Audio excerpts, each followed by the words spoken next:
I'm Lane DeFries. This is August 1st, 2022 at 10:30 a.m. I'm in Denver, Colorado. And Cathy, where are you as you make this recording? I am at the present time in my home in Cedar Ridge, Colorado. We thank you for adding to the oral history collection of the Washakie Museum and Cultural Center located in Worland, Wyoming. We have two goals. First, that our class of 1960 tells what life was like for kids and teenagers in Worland, in your case, Tinsley, from about 1941 to 1960. And the second goal is that we share how growing up in our communities impacted our adult lives. We'll begin by asking you your full name, including a maiden name. Okay, my full name is Catherine E. Beth Gotfredson, Salzman maiden name, and I go by Cathy. And so you've always been Cathy during your school days? Yes. If you weren't born in Worland, how old were you when either you started school there or when your family lived there? I was born in Worland in 1942, and my family left the Worland area in 1949. And what brought your family to Worland and then to Tinsley? My parents are immigrants of Russia, and their families brought them over when they were young children. They originally went to Colorado, but wound up in the Worland area because there was work. They were the stoop laborers. They were the ones who topped the beets and did that. And then land was cheaper in Wyoming than it was in other areas that they looked at, and they settled there. There are quite a number of white Russian families in the Worland area. My folks went to Tinsley in 1949. My dad had farmed in Worland, north of town, and he bought a ranch in Tinsley. And he tried to do both. He tried to do the farming and the ranching, and it didn't work. So my parents decided to move to Tinsley. My dad had always wanted to be a cowboy. So how old were you when you moved to Tinsley? I was 7. So you probably have more memories of Tinsley than you do of Worland. I definitely do, yes. But I do have some memories through my parents about Worland. And one of them, if we could go to it, would be the World War II experience. Mother and Dad during World War II, they farmed German war prisoners. German war prisoners were brought to Wyoming. They were housed in Worland over near where the sugar factory is. And these German war prisoners were farmed out to the farmers in the area. So Vicky Kister's dad was involved in that project too. And with that farming, for me, myself, what was very interesting is I have 2 toys that German war prisoners made for me. They made them out of scraps of wood and cereal boxes. I have a little desk that the drawers open and the doors open.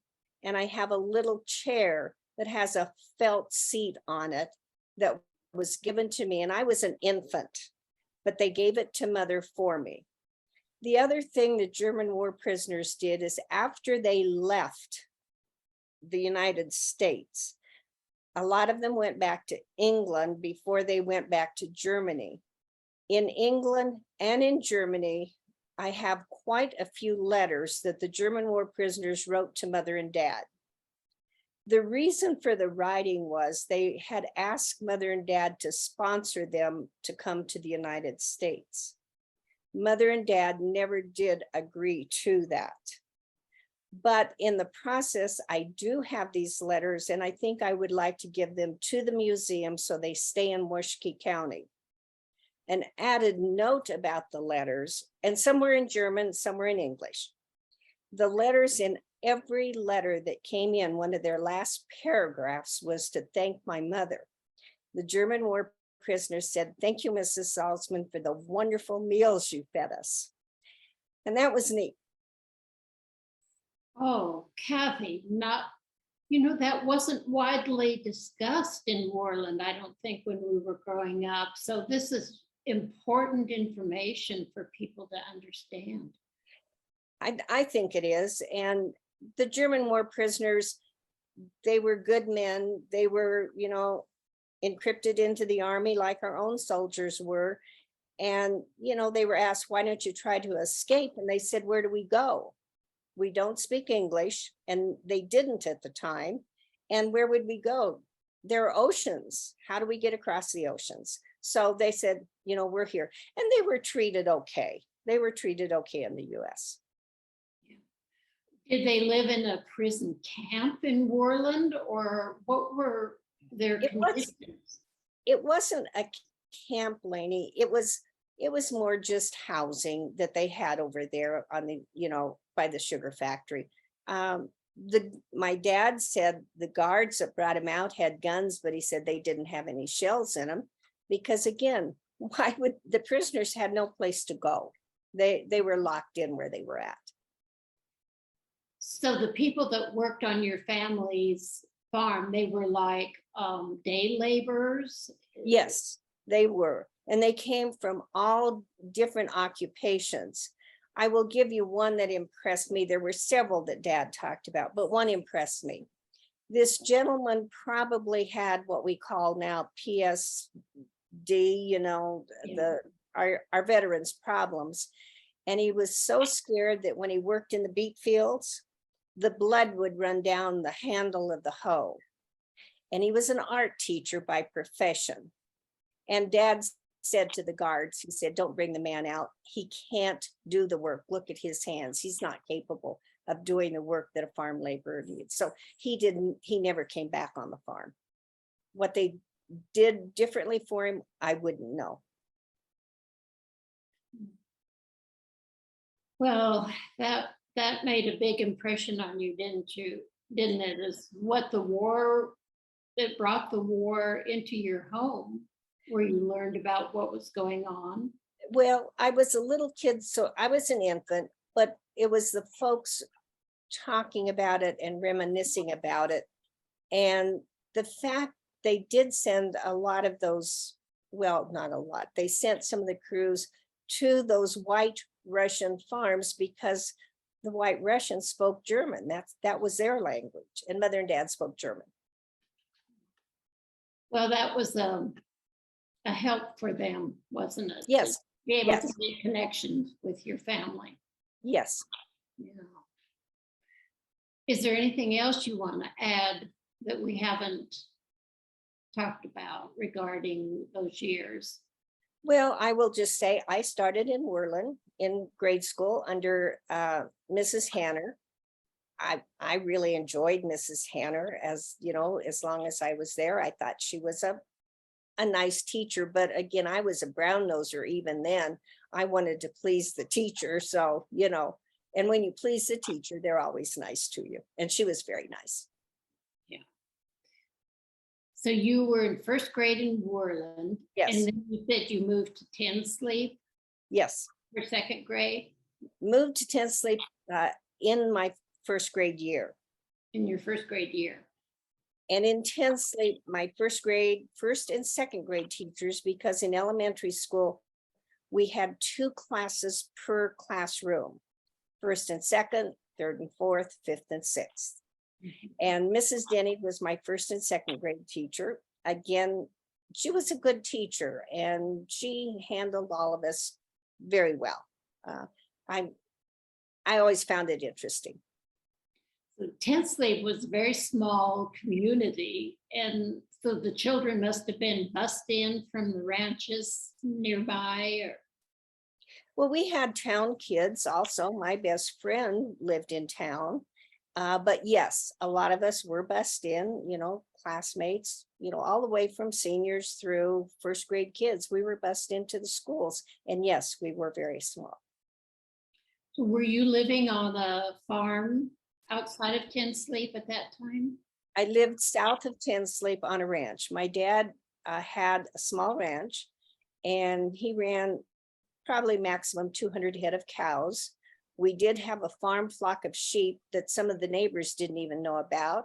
And Dad had them just for the extra spending money and to do some of the grazing around the creeks that the cows wouldn't eat. He had the sheep there for that. But cattle was Mother and Dad's income. Being that you lived on the ranch, were you able to do anything in school during those years as far as school activities, or was your life pretty much involved around ranch life and ranch chores and responsibilities? That's the nice thing about living in a small town like Tinsley. My best friend, her mother always took me in, Mother and she would talk somehow. I don't know, we didn't have a phone, but somehow, and she would always take me in so I could attend the activities at the school. In elementary school, probably didn't do very much because we didn't have a lot of activities, but in high school, I participated in activities just probably the same as you kids over there in Worland. Mhm. Yeah. And what are some of your memories that either amuse you or give you great joy to think about during those elementary years in this small school in Tinsley? Well, probably my favorite memory, I was in the 4th grade and my teacher was Pearl Bader. I came in from recess one day and Mrs. Bader said, "You need to go to the principal's office." And as I said, I was a little goody two-shoes. So to go to the principal's office was scary. I thought, oh my God, what have I done? But Mrs. Bader came in behind me. The principal was sitting in his office, and Mrs. Bader said, "Would you like to be promoted to the 5th grade?" And, and she talked to me, they talked to me, the two of them, as if I were a little adult and that my parents didn't have any inkling this was going on. And of course, I figured out Mother and Dad knew, and they gave their approval. So in the middle of the year, I was promoted from the 4th grade to the 5th grade. And that's probably my fondest memory, and a fond memory of a teacher recognizing that probably a kid needed to be placed elsewhere. Did you have middle school in Tinsley, or was it an extension of the elementary? How was that handled? We had junior high, and it was an extension of the high school. The high school teachers taught us, so they taught all the way from 7 through 12. And we were in the same area of the building as the high school kids. And was it located right in the little town of Tinsley? Yes, it was.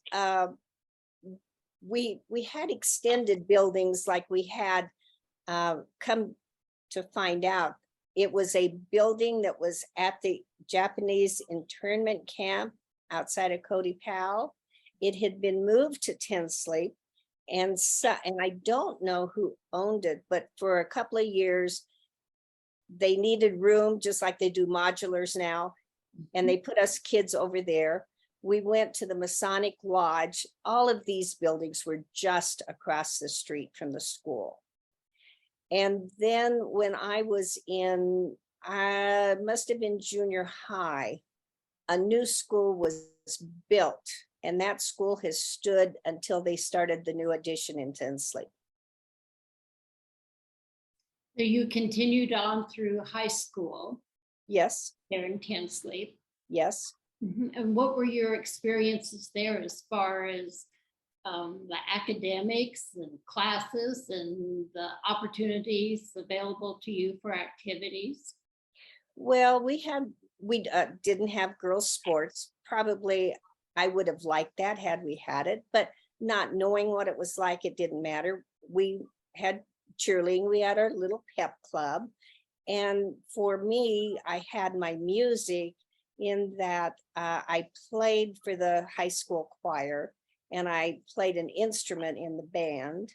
And then I accompanied the little kids at their Christmas programs. Again, Mrs. Bader, she would ask me if I would accompany the little kids. And so I did that all my years of high school. And so I had normal activities for that era of our lives. So you must have had piano lessons.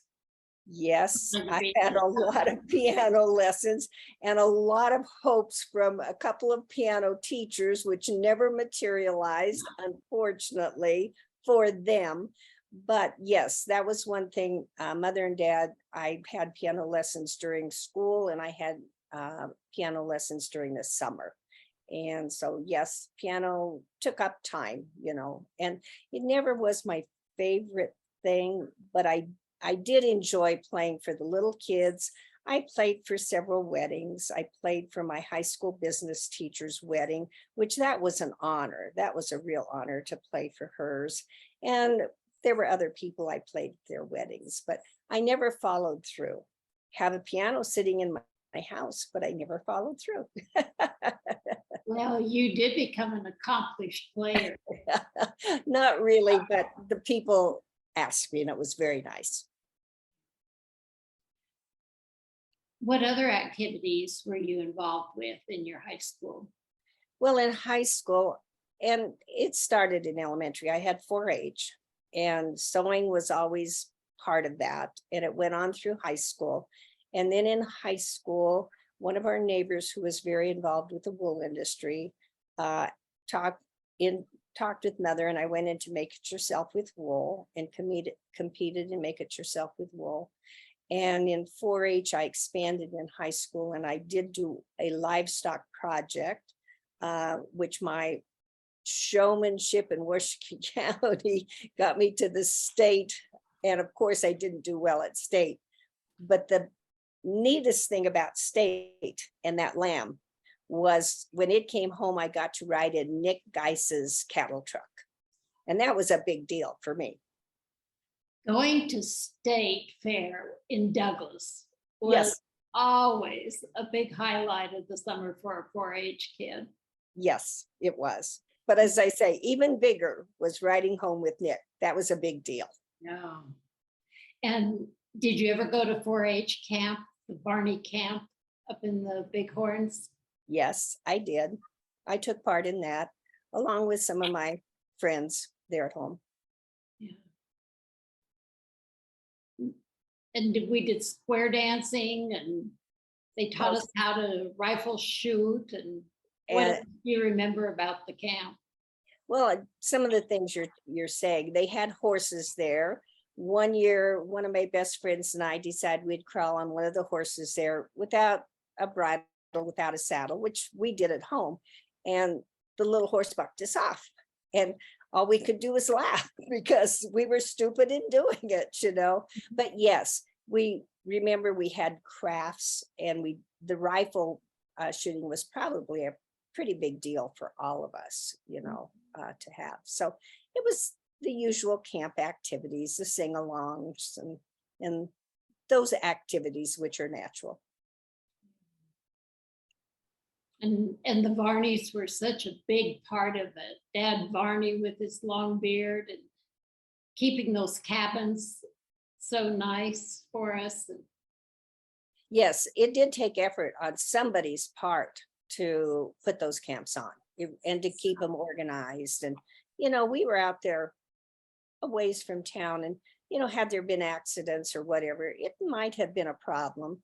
Thank God I don't ever remember anything happening to any kids, so it was fine. During these years, did you have access to television? Well, incidental here is, yes, when I was 16, the fall of my 16th year, and my current husband invited me to Worland's Fall Harvest Dance. My folks got their first TV, and on the TV, really, there wasn't much other than bug fights. But my mother, of all people in the world, loved boxing. And she made it a note to watch boxing on Friday nights on TV through all those bugs and everything that we used to call it. But we didn't watch a lot of TV because the TV wasn't that good. And so really TV was never part of my life until I was a young adult. But you did have reception in Tinsley? Yes, we did. Antennas and the rabbit ears, you went all through that whole thing, that we had. Yes, but we did have some reception there, a couple of channels, Casper and Billings, I believe. And did you have any jobs while you were in high school? My first job was probably an interesting one. Our neighbors, Jim and Harold Woosley and Mary, their foreman of their ranch was one of my good friends' dad. And Bob would ask my friend and myself to ride after stock. And the Woosleys at that time ran 1,000 head of yearlings. And my friend and I have reminisced since then about how Woosleys and her dad trusted two young girls out there herding cattle. And it was, it was a responsibility, but it was something we both had done from the time we were much smaller. So it wasn't that we were novices on horses or whatever. So that was my first job, and I was paid $5 a day. That was good. Have you continued riding horses into adult life, or is that something just in your past? That was something in my past. And the reason being, horses are expensive to buy and to house and to have. And my husband and I just didn't feel like they were in our budget, so we never did. It wasn't that we didn't enjoy that part of our lives, we did. And then with the horses, not a job, but I did barrel race in the Tinsley rodeo. And I did barrel race one time in the Matitsi rodeo. So we did do some of that on the horses. And I remember that on the 4th of July, the Tinsley rodeos were big events. And maybe you can share a little bit of information about what barrel racing is and some of the events of a rodeo. Barrel racing is where you take your horse and you do a clover leaf around 3 barrels out in the rodeo arena. It's a timed event. And of course, the horse that gets across the finish line the fastest wins. The events there that we had in Tinsley, there was saddle bronc and bareback, and we had calf roping. We had wild cow milking, which was always probably the most fun event to watch when you were there. But as a kid growing up in Tinsley, the 4th of July was a very big deal. My mother always worked a concession stand, and my dad, he was around the chute someplace. But as a little kid, you could run free. Your parents had no idea where you were. They didn't know if you were under the grandstands, over in the middle of town, down by the creek. They had no idea where you were, and it was fun. And the other thing when I was quite young is you could gather pop bottles, which people would buy their pop and throw them down under the grandstands. You collected those and took them back to these concession booths, and you got money for them. So you made money on the 4th of July too. Another fun thing that both my husband and I remember about the 4th is you always got a new pair of Levi's and a new Western shirt. And you got a new what, did you say? Pair of Levi's. Oh, Levi's. Levi's. And a new Western shirt. It was a tradition. Kids just got those things. So when you were doing the barrel racing and competing in the rodeos, were you using your own horse, or were you assigned a horse to use? How did that? You use your own horse for these. And we did, and I used my dad's cattle horses. to the tune that about the second year I had used his best cattle horse. When we went home, he said, "You are never to run her through the barrels again. You're ruining her." What happens if you ever watch it on TV too, these horses get really hyper and they just want to run. And they're sometimes hard to handle. And they get into this mood that that's what they want to do. And when I would ride, or he would ride his horse up on the hill where I practice, she would go nuts on him because she wanted to race. And he just said, "You are never to ride her again," for that purpose. And I didn't. I honored that because I was ruining her, and he needed her. So that was a fun thing. Yeah. Interesting. So how did you, have to participate in the Matisse rodeo? Because that's quite a distance from Tinsley. That was a little bit different. One of the neighbors south of Tinsley had asked my best friend and I if we would work with a couple of his young horses. He wanted to get them shown in public, and that if girls could ride them, then anybody could ride them. So he asked us if we would ride these horses in the barrel races over in Matisse that year, so that he could get these two horses shown and that he could sell them. And that was the whole point of doing that. So I did ride a neighbor's horse then. Well, you were not only an accomplished pianist, but a horsewoman too. That's Not great, but enjoyed both. yeah. Anything else you want to share about your high school years?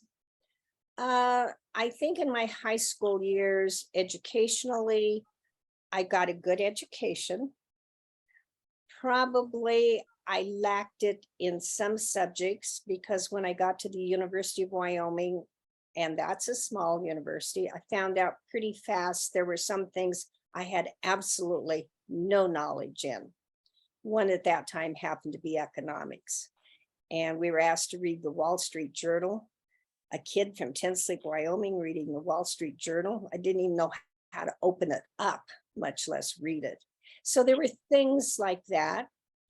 My dad put it in perspective. He had been on the school board all the years I was in school.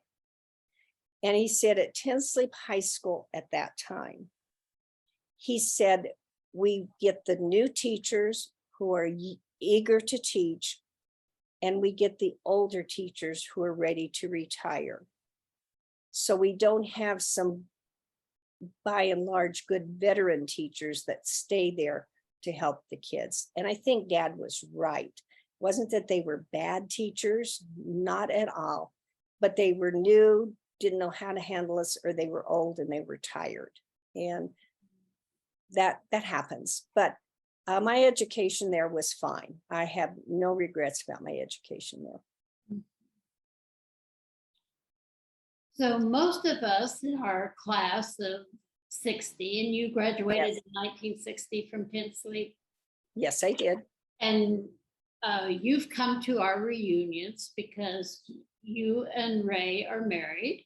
Yes. And maybe you want to explain how you and Ray met, because that's so much part of your histories that you're telling us today. And then we'll go on to the reunion. Well, Ray and I, as I just said earlier, we rode the same school bus to Worland Elementary School. I moved up to Tinsley in my first grade. He moved up to above Tinsley in the second grade.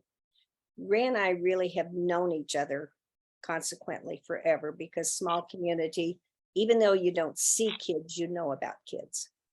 When we were in the 8th grade, we graduated from Tinsley together because the Big Trails kids came down for a ceremony in Tinsley. Ray says he sat by me.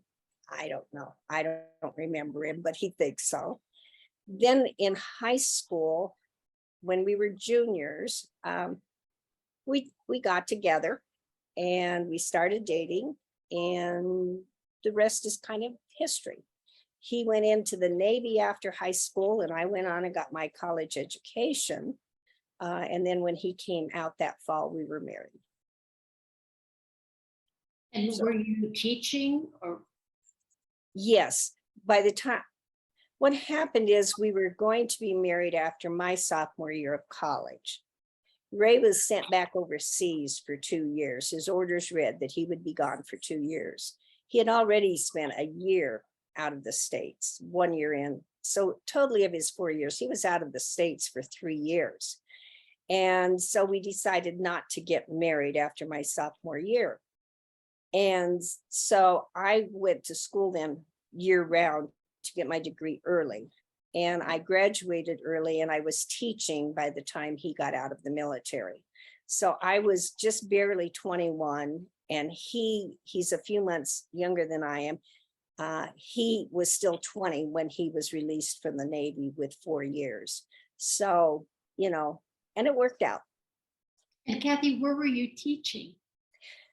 My major from the University of Wyoming, again, I would put my education against anybody's education for what I did.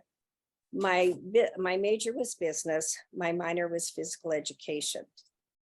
I started teaching in Thermopolis and I taught junior high. So I wasn't in any of my subject matter there at all because I taught reading, English, those disciplines. Then when when Ray went back to school and we moved to Casper, I taught physical education full time and loved it. Well, one of my principals picked up on my schedule and decided I needed to teach one more class. So I was back in business as well as physical education, which I was fine. From there, we went to Farmington, New Mexico, which I taught physical education full time and loved it. It was a good year. It was probably my best teaching year because of diversity of kids. It was a larger high school, 1,600 kids, 9 through 12. And the diversity there was amazing and learned so much about the Navajo culture. It was just a good, amazing year. And then we came back to Colorado and I started teaching business, a little bit of physical education. Ended my career in teaching English. So. And was that all in Cedar Ridge? No, we started, when I started teaching, I was in Thermopolis. From there, went to Casper. From Casper to Farmington, New Mexico. From there, went to Basalt, Colorado, and spent almost all, then the rest of my teaching, 18 years of it was in Carbondale, Colorado at the high school. Well, we enjoyed talking with you and Ray at our reunion this past May, which had been postponed for several years. But we had been in contact by email, Zoom, and telephone. And we did a lot of looking back at our years during these 4 days at the reunion. So we talked about some of our memories, and as you have thought about memories, what about the experience of growing up in Worland, the Worland area, and especially Tinsley, created the most impact on your life? Probably the biggest impact on my life wasn't any one incident, but I would have to say my parents. They were very strong disciplinarians. I did not get to do a lot of things that kids did in high school. But on the other hand, I had a lot of freedoms right there in my immediate community. Mother was a perfectionist, so everything had to be correct for her. My dad didn't talk to us very much, but when he talked to me, he talked about things that were really relevant for a teenager. And he made me understand something from a different viewpoint. So probably my parents had the most influence on me, and I'm appreciative for what they did. Is there anything that we haven't covered that you would like to share? I would like to talk about a couple of things in the town of Tinsley itself. I had a mini reunion when we were there for Ray's class reunion. I had a mini reunion, and we were talking about, we tended to grow up happy. We were happy. And I would say if kids weren't happy at that time, they were crazy, because, things were easy. We didn't have we had responsibilities, but they weren't overwhelming. And we didn't have some of the problems that kids have to face today, that thank God we didn't have to face. So if they didn't grow up happy, it was their problem. The other thing is, we had townspeople that were really good for our communities. Leo Rhodes ran a hardware, clothing, general store. Florence Schreiber, she was kind of a grumpy lady, but she had the soda fountain and the post office at the back of her store, and she had a knick-knack store. George McFarland, he gave a sense of community because he kept a grocery store open for years, that people could go there to get their groceries. And Speck LaRose, he had a little hamburger joint on a side street, and we kids would go there at lunch. It was only half a block from the school, and buy a candy bar. And he never disciplined kids or told them to get out of his store or anything. He just let us wander around. So townspeople in Tinsley were kind to us, very kind to us. Well, thank you for sharing that. And before we close, I'm going to ask Cathy Haley, who's been doing the recording, if she has any questions or clarification she'd like for us to do. That'd be great. Cathy, thank you. I'm wondering about your term, the White Russians, because I always heard Volga Germans. Is that the same? Are those the same groups, or is that different? That's the same group, Cathy. They all came over from the same area. Catherine the Great, when she went into Russia, she took part of her Russian citizens with her. She set them up. They were peasants in this area of the Volga area. And but they became Russian citizens. And so therefore, if you read some books, they're called White Russians. And then, as you say, they're in Washakie County. One of my cousins in particular, she never said White Russian. She always said the Volga Germans, but they were Russian citizens. My grandfather and grandmother and my parents were Russian citizens. Mother and dad, they came over as small children, but they had to be naturalized in the country. Okay. Do you have any idea how many German POWs were around Worland? Did your parents ever say it was 100 or 200 or 50, or any sense of how many there were? No, they never did say, and I didn't know. And again, because I was a baby, and all of this came hearsay through my folks. And I don't know how many of the living, they're not living, but how many of the farmers in that area farmed them. Vicki Kister said, we were talking about it at the reunion. She said, oh, Dad talked about that too, for the Kister farms. And I'm just making assumptions, like the Webbers probably did, the Shermans probably did, but I don't know. I really don't know. And numbers, I can't tell you. How far out of town, and you maybe said this, but I don't remember, how far out of Worland was your farm? Our farm was about 10 miles out of Worland, and it wasn't a big farm. It was owned by Stockgrower State Bank. Mr. Muirhead owned the place, and my dad rented it from him. And Mr. Muirhead and my dad then went into a partnership of a cattle company, which they named the Harley-Davidson Cattle Company. And my dad had a very good relationship with the Muirheads. Dad and mother never had money, but they paid their bills. I think my dad paid his loans at the end of the year. not a big farm. He expanded it a little bit. And Mr. Muirhead built a house out there on the farm while I was little. Years later, my brother was able to buy that farm. And Joe farmed that until his death. And then it was sold a couple of years later. And where was the farm located? It was north of, well, it was not very far from the county line, from Bighorn County line. If you'd have gone probably half a mile north, you would have been on the county line.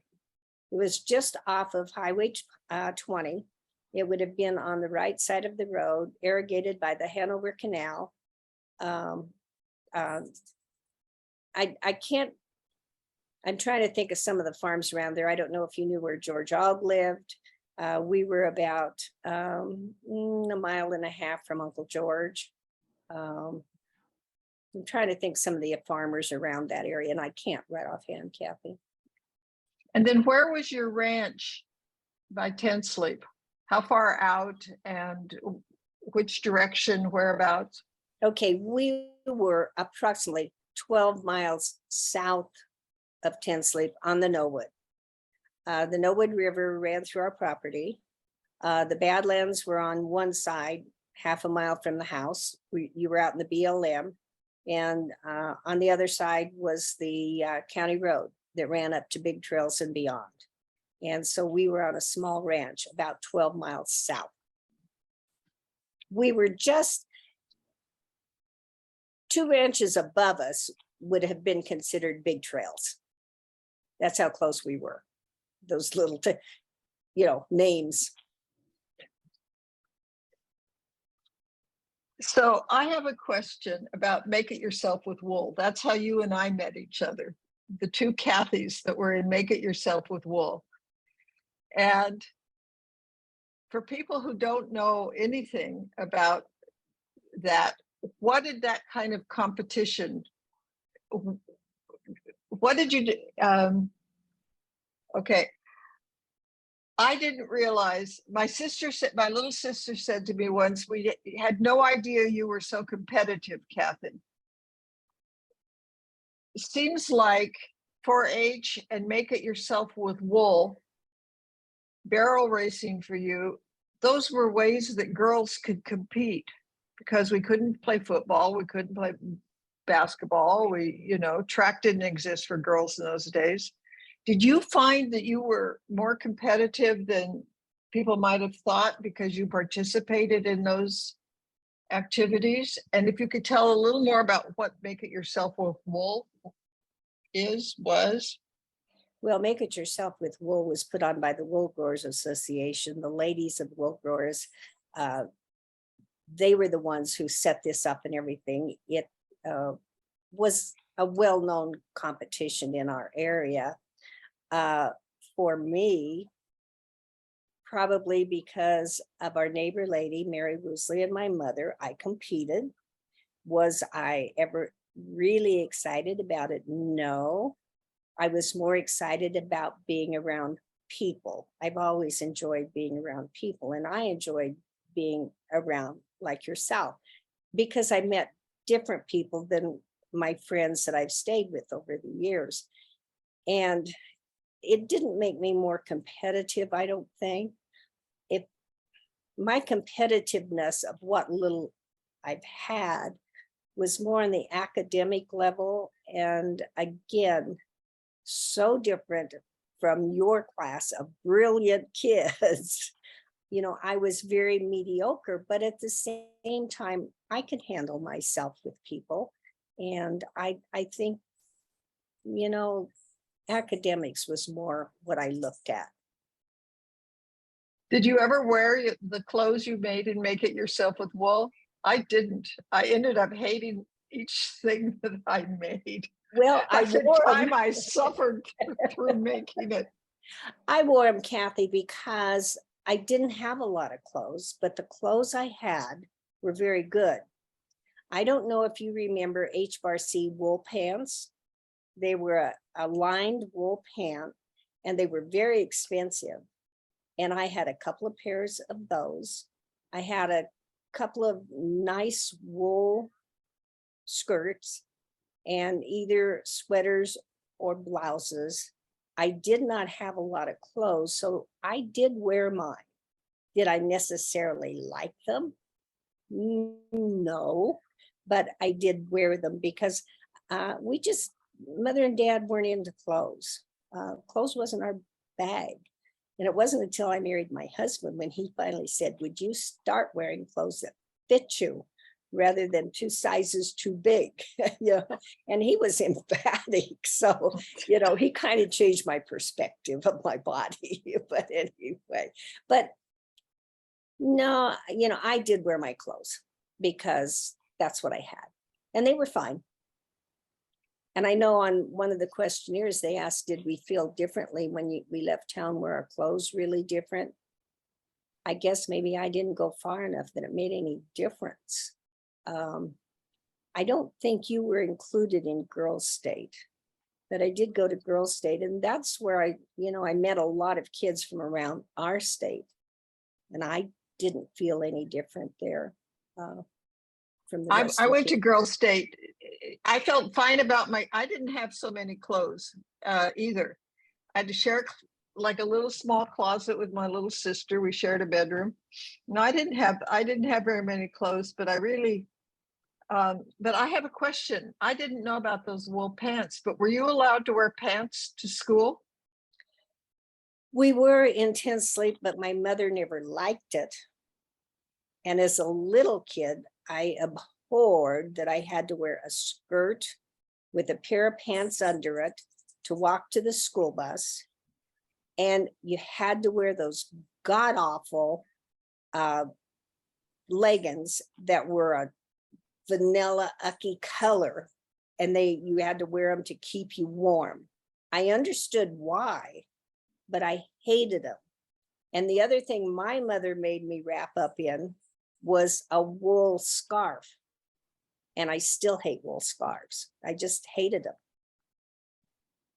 Well, speaking of just hating, I love your story about the sewing machine your mother gave you for a wedding present.